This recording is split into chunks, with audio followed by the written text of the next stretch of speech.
আপোনালোকে ভিডিঅ'ৰ থাম্বনেইল দেখি নিশ্চয় গমেই পাইছে চাগে আজি আমি কি বনাব গৈছোঁ আৰু এইটো শুকান গাহৰি এইবিলাক আছে শুকান গাহৰি বহুতকেইটা দুটা চালাঙিত আছে আপুনি যদি ভাবি আছে গাহৰি আচাৰ বনাম বুলি তেতিয়াহ'লে আপুনি ভিডিঅ'টো শেষলৈকে চাই থাকক গোটেই প্ৰচেছখিনি গম পাই যাব তো চলিয়ে শুৰু কৰতে हैं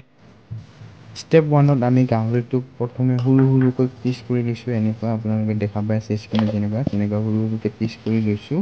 ষ্টেপ 2ত আমি মছলাকেইটা যোগাৰ কৰি লৈছোঁ গোলমৰিচ শুকান জ্বালা আদা নহৰু জিৰা শুকান জ্বালা পাউডাৰ আৰু ৰং গুড়া ধনিয়া পাউডাৰ আৰু পেকেট বিলাক আছে আৰু 3 নম্বৰ ষ্টেপত আমি তেল গৰমত গাহৰিটো দি এনেকুৱা ধুনীয়াকৈ ভাজি লৈ 5-10 মিনিটমান ভাজি লৈ মছলাবিলাক ধুনীয়াকৈ দি দিম আৰু এতিয়া আমাৰ ভাজা মোটামুটি হৈ গৈছে আৰু এতিয়া আমি মছলাবিলাক লাহেকৈ এটা এটা দি থাকিম এইবিলাক মছলাবিলাক দিলোঁ আৰু এইবিলাক ধনিয়া পাউডাৰ লাল মিৰ্চি আৰু ধনিয়া পাউডাৰটো দিব আছে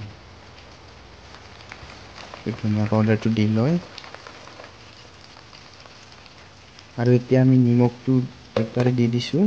নিমখটো দি লৈ এতিয়া ধুনীয়াকৈ মিহল কৰি দিম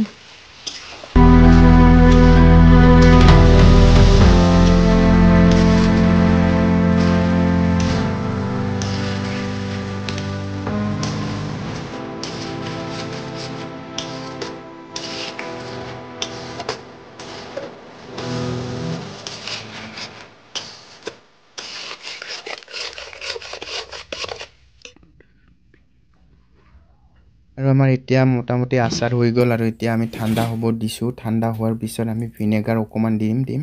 যাতে মাংসটো বহুত দিনলৈকে ৰাখিব পাৰোঁ সেইকাৰণে ভিনেগাৰটো এতিয়া ঢালি দিছোঁ কিমান পৰিমাণে দিব লাগে আপোনালোকে সপাৰ লৈ কিনে 4-5 সোপামান দিলেই হ'ব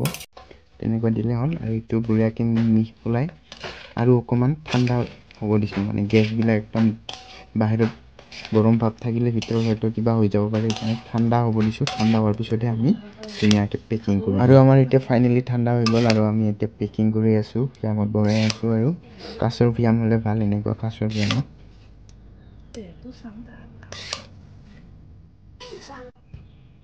ফাইনেলি পেকিং হোৱাৰ পিছত চাওকচোন কিমান টেষ্টি লাগিছে খাবহে মন যায়